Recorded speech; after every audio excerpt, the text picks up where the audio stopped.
नमस्कार, मैं अशोक विश्वकर्मा हिंदी परख में आपका स्वागत है। आज का विषय है मानवीकरण अलंकार। रस, छंद, अलंकार और व्याकरण की अन्य वीडियो यदि आपने नहीं देखा है तो प्लेलिस्ट से देख सकते हैं। तो आइए जानते हैं मानवीकरण अलंकार क्या है। सबसे पहले जानते हैं मानवीकरण क्या होता है।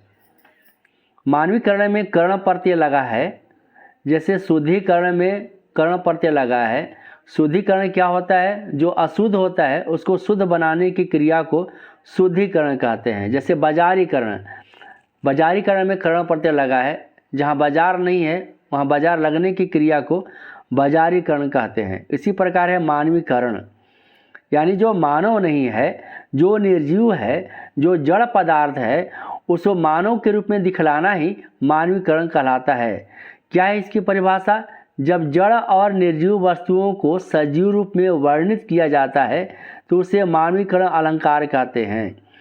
यानी जो जड़ पदार्थ है, यानी जो अचेतन है, जो निर्जीव वस्तु है, उसको सजीव रूप में दिखलाना ही मानवीकरण अलंकार कहलाता है। यानी आइए इस उदाहरण से समझते हैं। प्रकृति मुस्कुराती खड़ी कर रही थी, सबक सीख लो तू मनुष्यता का अब भी। इसे काव्य पंक्ति में लिखा हुआ है, प्रकृति मुस्कुराती खड़ी कह रही थी। मुस्कुराने का काम, खड़ा होने का काम कौन करता है? तो मनुष्य करता है, मानव करता है। तो मुस्कुराना, खड़ा होना, इस क्रियाकलाप को प्रकृति पर आरोपित किया गया है। प्रकृति क्या है? यह जड़ पदार्थ है। तो जड़ पदार्थ पर जब मानवीय क्रियाकलाप को आरोपित किया जाता है तो वहाँ मानवीकरण अलंकार होता है। यह हरा ठिगना चना बांधे मोरेठा शीश पर। इस काव्य पंक्ति में चने के पौधे पर मानवीय क्रियाकलाप को आरोपित किया गया है। यहाँ चना को ठिगने मनुष्य के रूप में, बौने मनुष्य के रूप में दिखलाया गया है और उसकी जो फलियां है उसे मोरेठा यानी पगड़ी के रूप में दिखलाया गया है, जो शीश पर बंधा हुआ है। तो यहाँ पर मुरेठा कौन बांधता है? तो मानव बांधता है। ठिगना यानी मनुष्य होता है, आदमी होता है। तो ये जो क्रियाकलाप है यह चने के पौधे पर आरोपित किया गया है, इसलिए यह मानवीकरण अलंकार है। अगली जो काव्य पंक्ति है, मेघ आए बड़े बन-ठन के संवर के, यह सर्वेश्वर दयाल सक्सेना की काव्य पंक्ति है। मेघ आए कविता से ली गई है। मेघ आए बड़े बन-ठन के संवर के, मेघ यानी बादल, बादल पर मेघ को पाहुन के रूप में दिखलाया गया है। जब आप सर्वेश्वर दयाल सक्सेना की काव्य पंक्ति कविता पढ़ेंगे, मेघ आए, तो मेघ आए बड़े बन-ठन के संवर के, आगे आगे नाचती गाती ब्यार चली, दरवाजे खिड़कियां खुलने लगी गली गली, पाहुन ज्यों आए हो गांव में शहर के, मेघ आए बड़े बन-ठन के संवर के।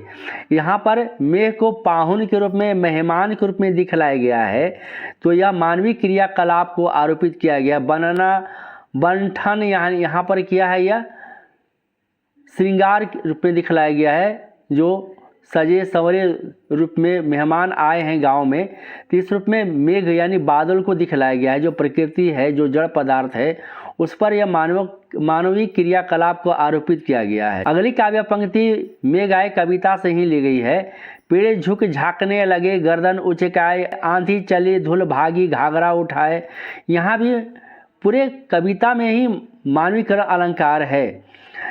झुकना और झांकना, गर्दन उचकाना, ये किसका क्रियाकलाप है? तो मानव का क्रियाकलाप है, जो पेड़ पर आरोपित किया गया है। धूल भागी घाघरा उठाए, घाघरा पहनता कौन है? तो यहाँ पर एक बालिका के रूप में धूल को दिखलाया गया है। तो यह क्रियाकलाप मानव का क्रियाकलाप है, घाघरा उठाकर दौड़ना। तो जो धूल, जो निर्जीव वस्तु है, उस पर आरोपित किया गया है।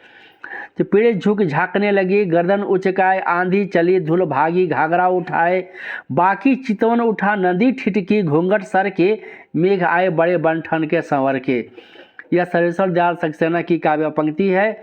इसमें मानवीकरण अलंकार है। अगली जो काव्य पंक्ति है, बूढ़े पीपल ने आगे बढ़कर जुहार की, यह भी मेघ आए कविता से ली गई है। यानी जो जुहार करना, अभिवादन करना, नमस्कार करना मानव का क्रियाकलाप है, जो बूढ़े पीपल पर आरोपित किया गया है। अगली काव्य पंक्ति है, नेत्र निमीलन करती मानो प्रकृति प्रबुद्ध लगी होने। यह जयशंकर प्रसाद द्वारा रचित कहानी से संकलित है।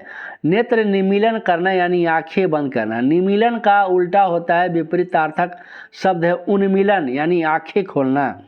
तो आंखें खोलना, आंखें बंद करना यह मानव का क्रियाकलाप है जो प्रकृति पर आरोपित किया गया है, इसलिए यहाँ पर मानवीकरण अलंकार है। अगली काव्य पंक्ति है, उषा सुनहरे तीर बरसाती जय लक्ष्मी सी उदित हुई। यहाँ पर तीर बरसाने का काम, तीर चलाने का काम कौन करता है? तो मानव करता है। जो प्रातः काल जो उषा है, जो वहाँ पर सूर्य की किरणें जो आ रही है, जो सुनहरा है, इस रूप में चित्रित किया गया है कि उषा जो है वह सुनहरा तीर बरसा रही हो। तो यहाँ पर ये मानवीय क्रियाकलाप को आरोपित किया गया है प्रातः काल यानी उषा काल पर, इसलिए यहाँ पर मानवीकरण अलंकार है। अगला उदाहरण है, गुलाब खिलकर बोला मैं आ का गोला नहीं प्रीति की कविता हूँ। तो यहाँ बोलना किसका कार्य है? तो मानव का कार्य है। तो जो गुलाब के पौधे पर या बोलने का क्रियाकलाप को आरोपित किया गया है, सजीव रूप में चित्रित किया गया है, इसलिए यहाँ पर यह मानवीकरण अलंकार है। अगला उदाहरण है, और सरसों की ना पूछो हो गई सबसे सयानी। यहाँ पर सरसों के पौधे पर मानवीकरण अलंकार को आरोपित किया गया है, मानवीय क्रियाकलाप को दिखलाया गया, सजीव रूप में दिखलाया गया है। कवि ने सरसों के पौधे को नवयुवती माना है, एक लड़की के रूप में चित्रित किया है जिस पर पीले फूल आने से ऐसे प्रतीत हो रहे हैं जैसे विवाह से पहले उसने हल्दी लगा ली हो। हल्दी लगाने का काम जो विवाह संस्कार है, तो यहाँ पर यह मानव का क्रियाकलाप है जो सरसों के पौधे पर आरोपित किया गया है। अगली काव्य पंक्ति है, मैं तो मात्र मृतिका हूँ कुंभ और कलश बनकर जल लाती तुम्हारी अंतरंग प्रिया हो जाती हूँ। मृतिका यानी मिट्टी। तो मृतिका यानी मिट्टी कह रही है कि मैं घड़ा या कलश बनकर उसमें जल भरकर लाती हूँ और नायक की प्रेयसी बन जाती हूँ, प्रिया बन जाती हूँ, अतरंग प्रिया बन जाती हूँ। तो यह प्रिया बनना, प्रेयसी बनना यह मानवीय क्रियाकलाप है जो मिट्टी पर आरोपित किया गया है, इसलिए यहाँ मानवीकरण अलंकार है। अगला उदाहरण है, चल रे चल मेरे पागल बादल। ये पागल कौन होता है? मनुष्य होता है। तो ये बादल पर आरोपित किया गया है इस क्रियाकलाप को, इसलिए यहाँ मानवीकरण अलंकार है। अगली काव्य पंक्ति है, रामधारी सिंह दिनकर द्वारा रचित है, दिवसावसान का समय मेघमय आसमान से उतर रही है वह संध्या सुंदरी परी सी धीरे धीरे। यहाँ पर सायंकाल यानी संध्या को एक सुंदरी परी के रूप में दिखलाया गया है। उतर रही है, उतरने का काम, चलने का काम, धीरे धीरे धीरे, यह किसका कार्य है? मनुष्य का है। यानी जो निर्जीव वस्तु है, जो संध्या है, जो प्रकृति है, उस पर मानवीय क्रियाकलाप को आरोपित किया गया है, सजीव रूप में दिखलाया गया है, तो वहाँ मानवीकरण, तो इसलिए यहाँ पर मानवीकरण अलंकार है। अंतिम उदाहरण है, बीती विभावरी जागरी अंबर पनघट में डुबो रही तारा घट उषा नागरी। यह जयशंकर प्रसाद द्वारा रचित काव्य पंक्ति है। यहाँ पर दिया हुआ है उषा नागरी। उषा यानी प्रातः काल को एक नागरी, एक नवयुवती के रूप में दिखलाया गया है जो अंबर रूपी पनघट में वह क्या कर रही है? तारे रूपी घड़ी को डुबा रही है। तो अंबर पनघट तारा घट उषा नागरी, यहाँ रूपक अलंकार है और ये उषा नागरी में मानवीकरण अलंकार भी है। उषा नागरी में मानवीकरण और रूपक अलंकार दोनों है, क्योंकि उषा रूपी नवयुवती यानी नवयुवती के रूप में प्रातः काल को दिखलाया गया है, इसलिए यहाँ पर मानवीकरण अलंकार है। तो मानवीकरण में क्या बताया गया? जो जड़ पदार्थ है, जो प्रकृति है, जो निर्जीव वस्तु है, उसे सजीव रूप में दिखलाया जाता है, तो समझेंगे वहाँ पर मानवीकरण अलंकार है। तो वीडियो कैसा लगा आप हमें कमेंट कर बताएं।